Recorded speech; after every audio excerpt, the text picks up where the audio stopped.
Going to read our scripture for us now. Today's scripture reading comes from Ecclesiastes chapter 3, verse 9 to 15. Ecclesiastes chapter 3, verse 9 to 15. This is page 540 on the Pew Bibles in front of you guys. Page 540.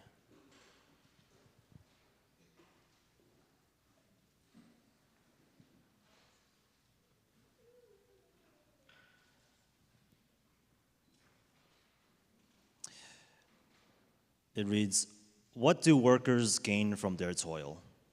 I have seen the burden God has laid on the human race. He has made everything beautiful in its time. He has also set eternity in the human heart. Yet no one can fathom what God has done from beginning to end. I know that there is nothing better for people than to be happy and to do good while they live, that each of them may eat and drink and find satisfaction in all their toil. This is the gift of God. I know that everything God does will endure forever. Nothing can be added to it and nothing taken from it. God does it so that people will fear him.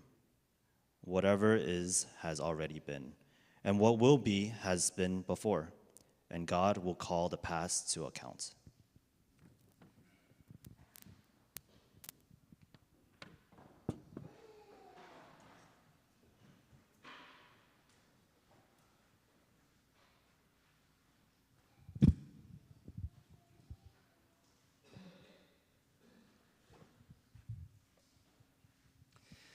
Sometimes it feels like there's a lot going on. Am I right? Feels like things are moving faster than they did before. The scientists tell me that the earth is spinning the same speed it's spun for all the generations before, that we are moving around the sun at the same rate generations before us did. But when I come to work, when I think about the way my day-to-day is changed by technology, by the capabilities that I have that I didn't have even a few years ago, it feels like things are moving more rapidly. Like there's a drive for the image that I present to be more important than the character I have, than the possessions that I have sometimes feel like they're so important that I can't be without them. If I leave them or I lose track of them for a short time, I start feeling my heart race. And I think, how can I do work without my laptop or my computer or my whatever it is? The motto of the old Daft Punk song, which is sadly decades old now, faster, better, stronger, seems to be running at 2x speed, even faster than it did back then. But we just finished a series in Hebrews, and one of the verses that has been a favorite for Christians throughout the centuries comes from Hebrews chapter 6, and you may remember it. We have this hope as an anchor for the soul, firm and secure. It enters the inner sanctuary behind the curtain where our forerunner Jesus has entered on our behalf, and he has become a high priest forever. As we get into this series that we're doing called Ancient Words for Modern Lives, I feel a little bit like I need to throw the anchor out and say, whoa, slow the speedboat down. I need to slow down a little bit and ask questions about some of the things that are just right around me that haven't been before, that seem new to me, and I feel like, man, how do I think about this biblically? How do I think about this using the principles that the Bible shares with us? And so we've been going into the Bible. We've been going into Ecclesiastes and Proverbs and even into the New Testament to ask if these ancient words have principles that help us understand our current context, what is going on today. And Paul wrote to the Ephesians, he said, "Be very careful then how you live, not as unwise, but as wise, making the most of every opportunity, because the days are evil. Therefore, do not be foolish, but understand what the Lord's will is. And if that was true in Ephesus in the early days of the church 2,000 years ago, I think it's probably still true today. And when we looked at that passage a few years ago, we said that we needed to walk wisely, because when we do that, our lifestyles become Christ's light into dark places. So as we think about this idea, this principle of acting wisely, of pursuing wisdom, we're going to look at some passages in Ecclesiastes and Proverbs. Proverbs 4, verse 7 says, "The beginning of wisdom is this: get wisdom. Though it cost all you have, get understanding. Cherish her, and she will exalt you. Embrace her, and she will honor you."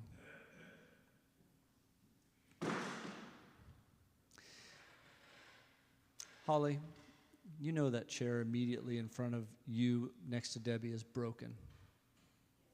Thank you.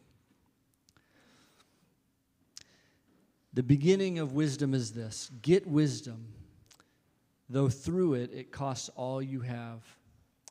Get understanding.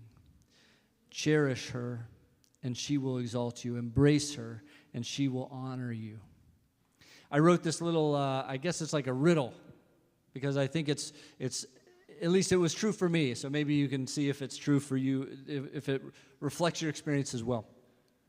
School might fool because knowledge is tested, and vocation proves wisdom is where truth is well worked. And family unveils character is wisdom walked. And community builds around character lived out. See, the thing we gather in school when we're young is that knowledge is critical because we're tested on true and false and multiple choice and answer in the blank, right? And knowledge is important. But we learn in our work world typically is that knowledge is not important if you don't know where to put it. So wisdom is where you apply knowledge appropriately at appropriate times. So that's why you go to your math teachers and you say, "Why are you making me learn these formulas? I'll never use it." And then in vocation, you learn wisdom is knowing when to use the right formulas. This is when you go back to your grammar teacher, you say, I'll never chart a sentence in grammar. And then you learn as you write the article for the paper that you work for that you need to know those principles to write well. So vocation proves that wisdom is important, but as you get further in your life, you realize that for what matters in your family life, that wisdom applied in day-to-day life over and over again, that's character. Character is what comes from living a life well, and it's a day-to-day thing. And it builds over time. And communities form around people who have character, because things happen when people who have character come together to love each other in their communities. This is different from what the frustration of the world sometimes shows us. In fact, also 25 years ago, there was a movie, which I don't recommend and I didn't watch, but that had a famous quote. And the quote was about a group of men who are frustrated, and the leader of the group says, "I see all this potential. I see it squandered.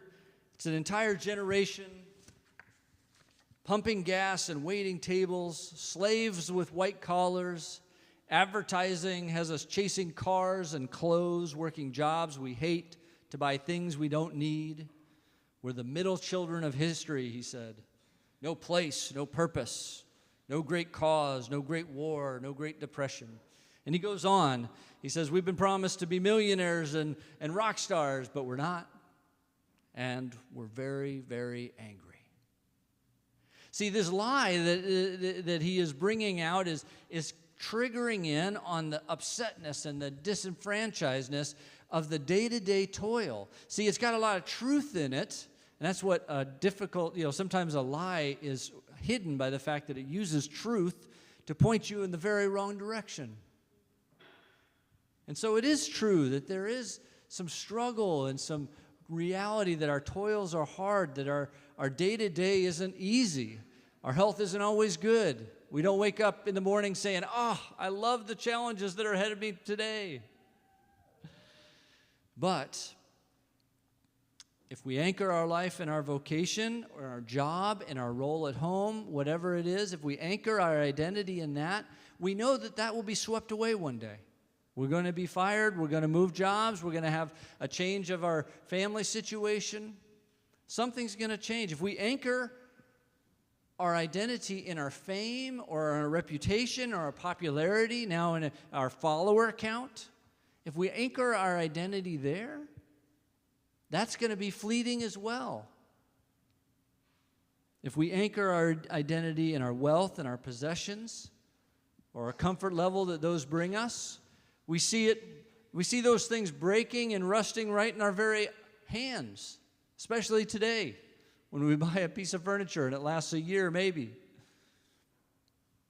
All these things are not good places to place the anchor of our value. Contrast this concept of angst and the trouble of how the world has trapped us into these lies of just getting up another day. From this is a quote from another man speaking in letter to another gentleman. He says, "We ought not to be weary of doing little things for the love of God, who regards not the greatness of the work, but the love with which it is performed." Brother Lawrence's book, The Practice of the Presence of God, pointed out that if we think often on God, by day and by night, in our business, even in our diversions, He is always near with us, and He will never leave us. Therefore, leave Him not alone. In other words, don't forget that God has not left you. Don't leave Him alone. See, I think the main thing is that Jesus anchors our value in eternity. And because Jesus anchors our identity in eternity, your reputation becomes rooted in faith. Your daily toil, whatever it is, can become worship. And your possessions become a gift that you steward. That's when Jesus anchors your value in eternity. Paul wrote to the Colossians saying, whatever you do, work at it with all your heart as working for the Lord, not for human masters, since you know that you will receive an inheritance from the Lord as a reward. It is the Lord Christ you are serving. Now, as you hear those words, I hope you don't think that this is a work harder, Jesus is watching verse. That's not what he's saying. He's not saying work harder because God sees you in the dark. He's saying this is an invitation to see your day-to-day life in the context of Jesus. Whether you're serving an employer or a spouse or an aging parent or the demands of your city, you're out shoveling the sidewalk because you have to, whether you're hiddenly serving a neighbor or humbly supporting a good cause, it is the Lord Christ you are serving. So even as we come to a day and age where we're confronted with new technologies to learn and new things to understand, if Jesus anchors our value in eternity, then our day-to-day toil becomes worship. Our reputation isn't bound by the daily whims of the internet. It's rooted in faith.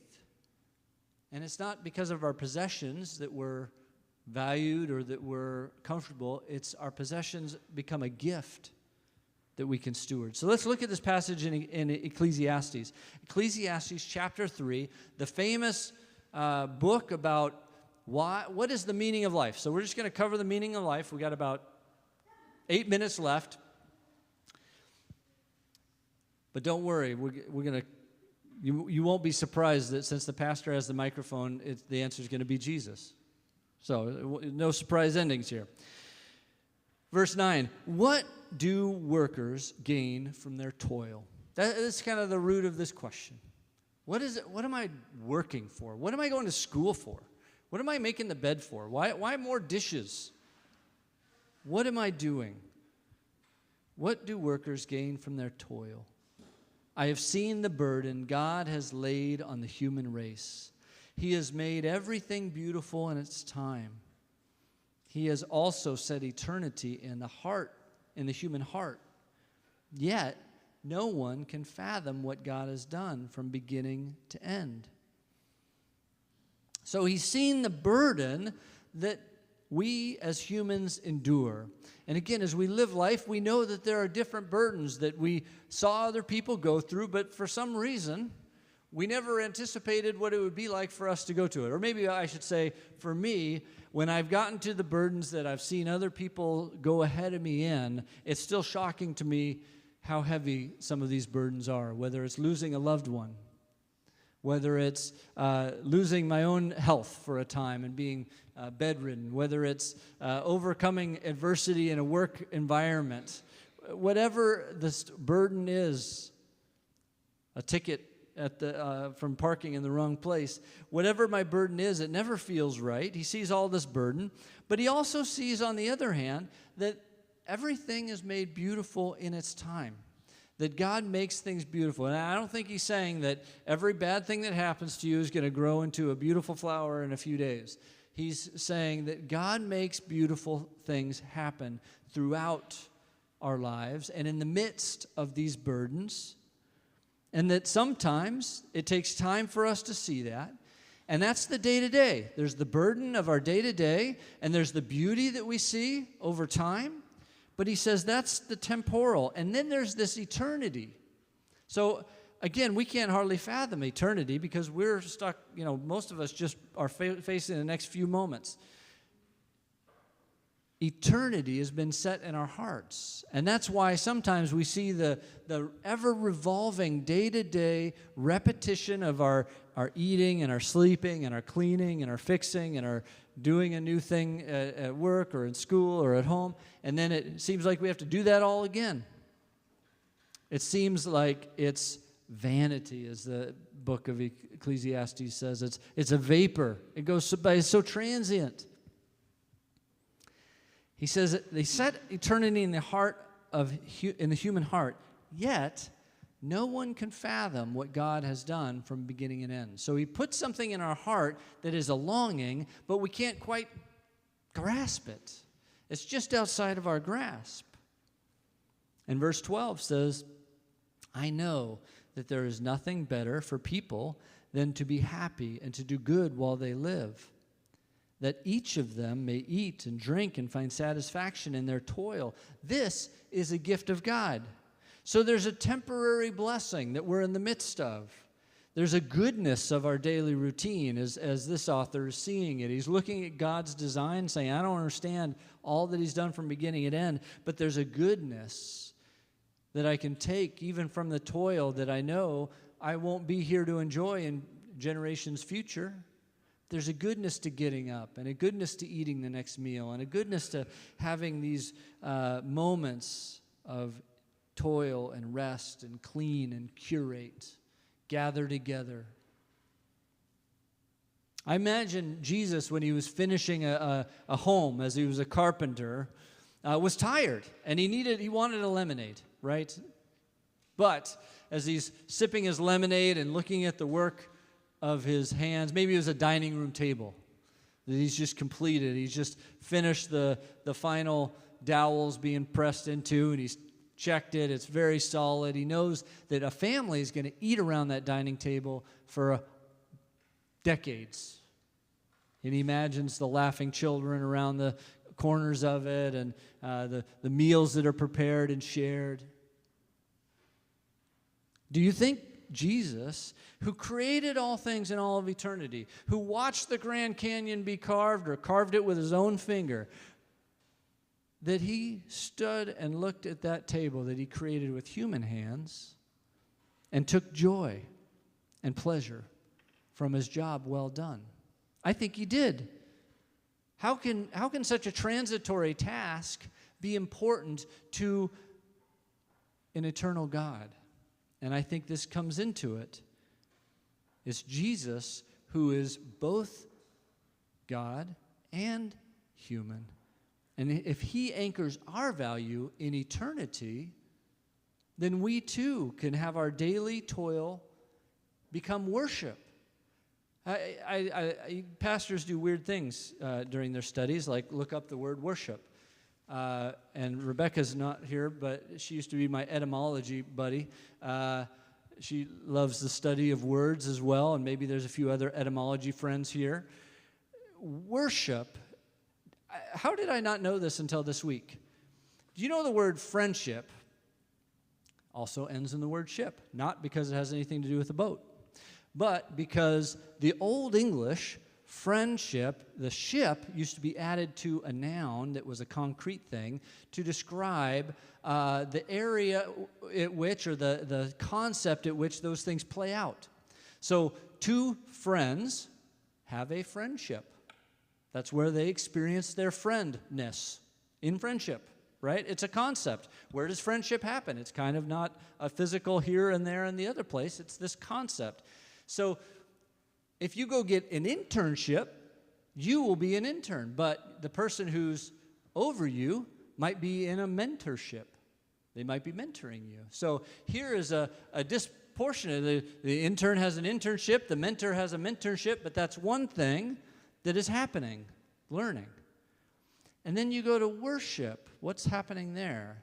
Worship is combining something that is worthy being praised by something that is less worthy. Because if you were peers, it would be admiration, right? If we say, "Oh man, if you talked about a band, the fans of the band worship that band." Again, we would use that in a sacrilegious way, saying just that they're very fanatical about it. But the fans are not of the same ability as the players in the band. They're not of the same writing song ability. It's not another band that's giving praise to another band. And likewise, when we enter into worship, it is those who are less worthy, us, who bring glory and praise to God. And when Jesus is the anchor of our value in all eternity, then in our temporal basis, we can go and wake up in the day, and our meals and our cleaning up and our going to work or going to school or doing the laundry or helping a neighbor all becomes worship, where we give glory to a God who created all things, who placed eternity into our heart, and who anchor us to it here in the temporal moments. See, Jesus becomes our anchor because in verse 15 or 14 he says, "I know that everything God does will endure forever, and nothing can be added to it, and nothing can be taken from it. God does it so that people will fear him." So all of the activities of God for eternity past and into eternity future are enduring for all time, and the things we do are not enduring for very long at all. They perish pretty quickly. Whatever has been done, verse 15, has already been, and what will be has been before. The dining room table will be changed out for a new dining room table someday. There'll be another carpenter who will make another table. God will call the past into account. God will look at the days and hold us to account. And what possibly could we hope for? Again, there are people who are anxious about God calling the past into account. Have I done enough? Have I completed all the tasks? Was I good enough husband or father? Did I get all the right things done in my community? Did I have enough community service hours? And Jesus says, when I am the anchor of who you are, you can rest assured that my work on the cross is finished. And whatever your work is just worship. Worship towards a God who has given you grace. Worship from a God who has freed you up from the need to have followers and fame and accolades and cheers from the crowd, but rather frees you up to hear the blessings of a father who says, I see what you did in secret. I will be your reward. It frees us up so that our possessions don't own us, don't have grasp on us, but rather we see the things that we have here in this world as an opportunity to use and enjoy and be thankful for, but also to bless others with. So Jesus anchors our momentary value that seems so transient. It anchors us into eternity because he made us for eternity. And he will bring us into eternity. And so we receive this blessing. What is the purpose of life? To receive the blessing that Jesus has for us. Not serving mammon, as Jesus called it, the idea, not serving wealth and prestige and money, but serving God. Not chasing after human favor and the accolades of the crowds, but serving God's favor, chasing after God's favor. And not having our vocations shape us, but having Jesus shape our vocations, our jobs, our day-to-day toils. I remember speaking with a prison security guard. He worked at Folsom Prison, which is the famous prison in California where the Johnny Cash was. Folsom Prison. He was a prison warden there. And he said, this job will change you. And he was telling me all about how he used to be a family man, and he used to be a good guy and really looking out for his wife and kids, and how the job just changed him. Now, I was like 20 years old, so I had no wisdom for him at the time. I just listened. But what I think Ecclesiastes would point him towards, what I think Jesus would say clearly, is that if your vocation is your anchor, your vocation will change you. You know, I think of our young people who are going into different vocations. I met many police officers in Colorado with my last church because of the nature of our church, and I saw how police people are often very changed by the difficult things they have to step into the middle of, and how faith in Christ really was important for those police officers who allowed their faith to permeate their role on the force. And I pray that's true for our young people who go into various professions. When Jesus is the anchor for our identity, our value, and that anchor is held in eternity, then all the other things fall in line. Our daily tasks, our reputations, our possessions. And that's why the author of Hebrews said, we have this hope as an anchor for our soul, firm and secure. It enters the inner sanctuary behind the curtain, where our forerunner Jesus has entered on our behalf, and he has become a high priest forever. How does something so passing, so like the flowers in the field, my quick vapor of a life, enter into God's eternity?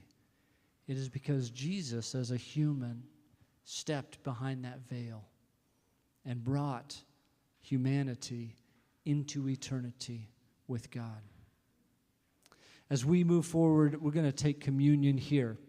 We have an open table, so if you believe that Jesus is your Lord and Savior, if you've trusted him for forgiveness, we invite you to join us.